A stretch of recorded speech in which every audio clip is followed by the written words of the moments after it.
What's up, guys? Ian here, coach of your Ladner Lanturn, fresh out of a nap, taking on Kade and his Tustin Tapu Koko in week 4 of the NCL Season 4. Just going to send the challenge here. If you haven't seen the team, I don't know what to tell you. I'm not going to look anything up on this monitor today because I didn't prepare it. Okay, so no Mega Aggron at all, which means this DNC is actually really solid. You too. So DNC is actually really solid. Just going to ignore Spectators right off the bat. Keldeo Cummings fine. Basically, no surprises, honestly. I expect to see Decidueye. Wait, what? No Koko? What? Okay. So I definitely could have brought some other things that I didn't because I was expecting the Koko. Oh man, Amoonguss looks kind of shit. But that's fine because it's still a Keldeo answer. So I'm not really sold on what I think he would want to lead with. But I think almost any lead, DNC lead is safe against. Venomoth. I mean, that, again, that's perfectly fine for me. I actually just get to sub then.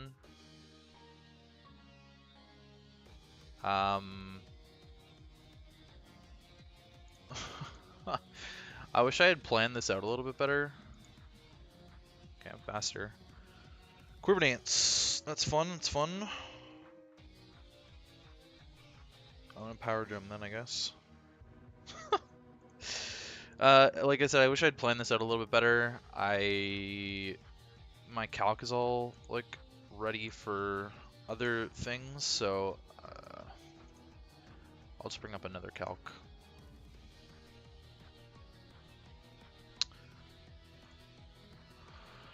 I will just bring up another calc with the team on it from other monitor.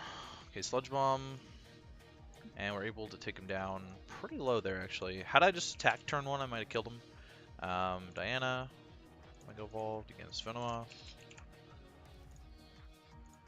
So, because he's a +1 Spadef, he lived. And if he's +1 special attack. So, Timid. Oh, whoops. It's the Mount Silver Elo document. Timid's a roll to kill me here. I'm not sure what the play is.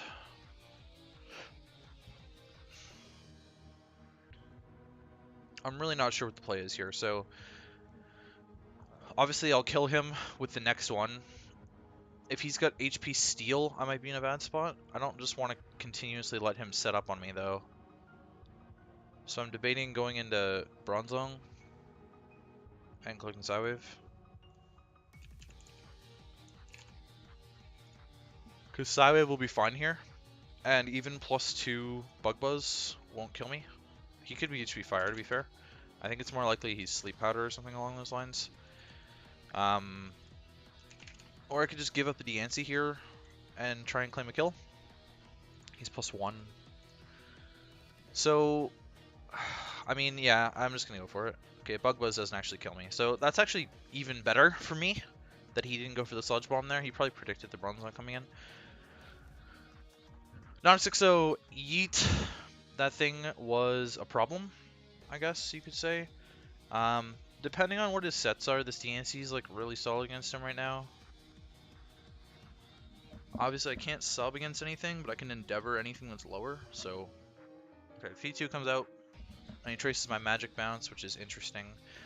I'm actually just gonna break this thing right here. Okay, so he goes for the kill, which again is fine, really. I can pretty freely go Hoopa. I could go Hoopa, or I could go Rotom-Frost and just click Volt Switch, claim a kill, and get the hell out of there. Garchomp's looking like it's in a really solid spot to just sort of like win at some point. This Dragonite's obviously a problem, but I either go Hoopa or Rotom. I think Hoopa doesn't really invite in the Dragonite.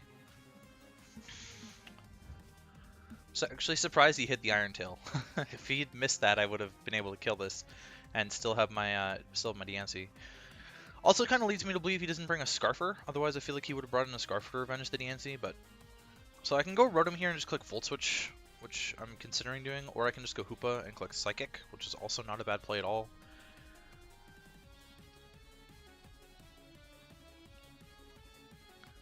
So that's the question, right? Because I don't need my fight Z on Hoopa anymore, so it's really useless in regards to that. But it might be nice in regards to like breaking the Decidueye, and I might be able to eat a hit from the Keldeo. So Hoopa-Unbound against Keldeo, Waterium Z. Yeah, I can definitely eat a hit from the Keldeo, so it might be nice to just leave that as an option for myself later, unless he's like HP Bug. So I am just gonna go Rotom, and I'll just Volt Switch out. Pretty much a no drawback play.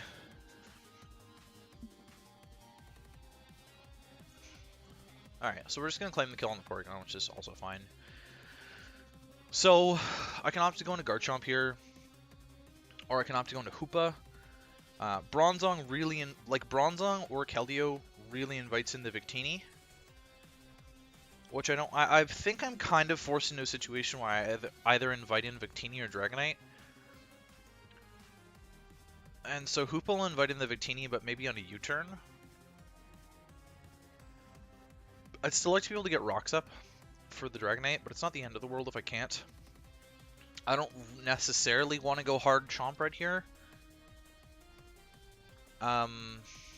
Although Chomp would be fine if I can, you know, if he's Lum Dragonite, I'm in a really shit spot, but Chomp is probably my best mid-ground play here, actually.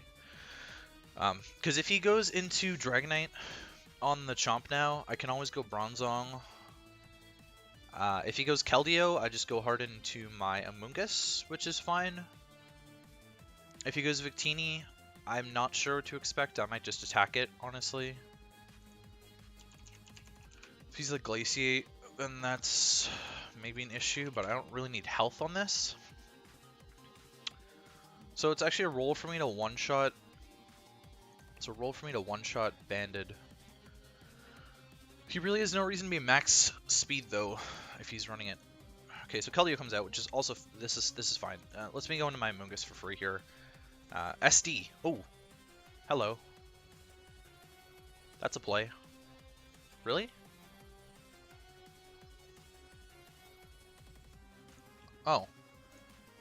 He brought physical Keldeo? What do you do against me then? He's just regular Keldeo. He's not even Keldeo thingy, so he doesn't even have Secret Sword. Close combat. Does it get like? Gets like Poison Jab, I guess. Stone Edge. Doesn't. Oh, it gets Aerial Ace and Bounce. Oh my God, he could be Z Bounce right now. Holy shit, that would be scary as hell. I'm gonna scout for it. Wait, no, I don't need to. I'm Koba. Okay. Whew. Just scaring myself there. Once you talk okay, he actually just went for close combat, which is also fine. So I'm going to put this little bad boy here to sleep, and I will click Giga Drain, I guess, on the Victini. Okay, so I should have clicked Toxic. 10%. +2 close combat. I want to sort of scout out the damage from the Keldeo, though. So he's physical, probably Jolly, with close combat. And he was +2 attack against my Spadef Amoonguss, and he did 47.6. So he's definitely Jolly. Max attack, no boosting item or any kind of fighting boosting item. And then for this, the Victini took 10% from my Giga Drain. So it's got a little bit of bulk on it, but not a whole lot.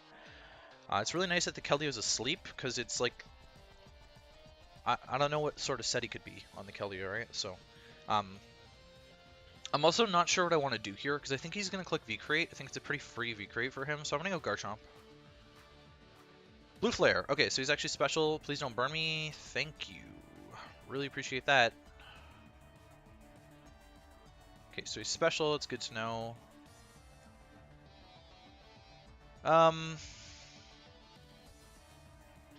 Do I need this at all? I mean, it's a nice way to revenge the Victini, right? But, Garchomp. He could be Scarftini, and so he might have to hard swap here, which is why I'm considering clicking Toxic over Earthquake. Or even Dragon Claw instead of Earthquake. Blue Flare. Actually, Victini. Celebrate. Blue Flare. So he did 32.7, which looks like it's sort of timid. Like, he could be Scarf. Thinking I kind of want to risk it and just click Dragon. Okay, so he's staying in Flame Charge. Interesting. Well, bye. That was whack. Flame Charge special was a little bit strange.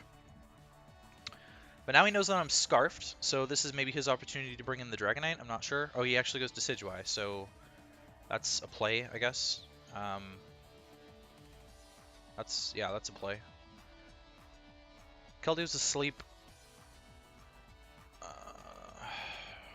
If this sets up on me, it's really bad.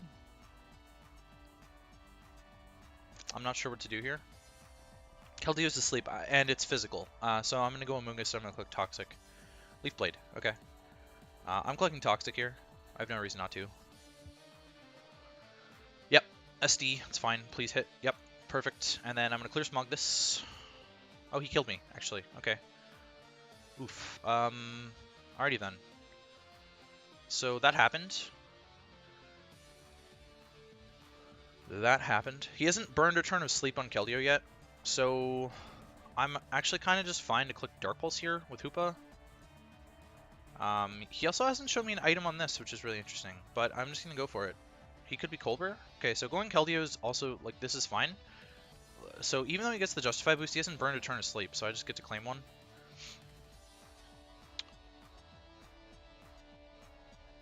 Okay, so Dragonite comes out. Obviously, I'd like this for the Decidueye, but if he's going to set up on me, then I'm fine with him just killing me, and I can always revenge with Garchomp at this stage. I want to scout out the Decidueye set a little bit. We've seen SD, Leaf Blade, and Spirit Shackle. I wonder if he even has U-turn. What did he attack? He attacked my Amoonguss. Because I'm curious about the damage ranges and whatnot. So he did 12.3, which tells me that he's Adamant. And then he did 77.7 and +2 with Spirit Shackle. Yeah, that's Adamant for sure. So if he's Adamant max attack, he might not be running any speed at all. He could be max HP, but I think this range, as long as I get like chip damage off against this, then Garchomp's Outrage should definitely be able to deal with it. So I'm just gonna go for Hoopa. Unbound. Dragonite. He shouldn't be able to one-shot me.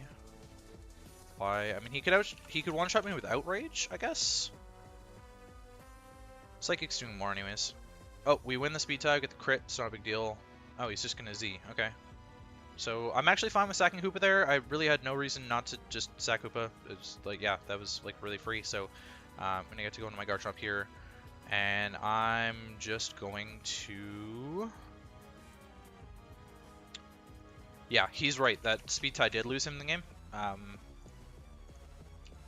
Decidueye, like a standard variant. Adamant. Because if I lock myself in a Dragon Claw here, I'll two-shot the Decidueye and I put myself in a little bit better of a spot. But it's just safer for me to click Outrage. So it's not over until the fat lady sings, as they say, but I do have a Scarf Rotom in the back, and my Bronzong can click Psywave and whatnot. But we do just kill. We're going to get him with the toxic damage at the very least here, so. Alrighty then. That's my first win against Kade in a really long time, so I'm happy to see that. He's right. He told me beforehand that he was bringing some whack sets, and those were some pretty whack sets. But we move ourselves to 4-0 plus 16, which is really solid. This is my best start to an NCL season ever. I started 3-0 plus 14 in season 2, and then we equaled that here, and now picking up the 4th win is pretty big, honestly. So I'm really stoked to continue to be undefeated as we head into week 5. You know, a third of the season undefeated is really solid, and sets myself up for a really nice playoff spot later on down the line. Next week we take on Daniel, who at the time of me recording this has not played his week 4 game yet, but he is also undefeated, so that is also going to be a test. I think I said after my week 3 video that my next 4 weeks were going to be the hardest, and I fully believe that because Kade, Daniel, and Mike, which were my 3 matches in a row, were all undefeated at the time. So now Kade's not undefeated anymore. Daniel still technically is. Mike still technically is. And so I've got those coming up. And then Hamu, I don't really know how to build against him super well, and he's week 7. So we still have 3 really hard weeks coming up. I'm going to look to win all of them, and I think if I can win all 3 of these, then I should be set on my direction in the direction, sorry, I should say, of an undefeated season, potentially. But yeah, I'm going to definitely put a lot of focus into...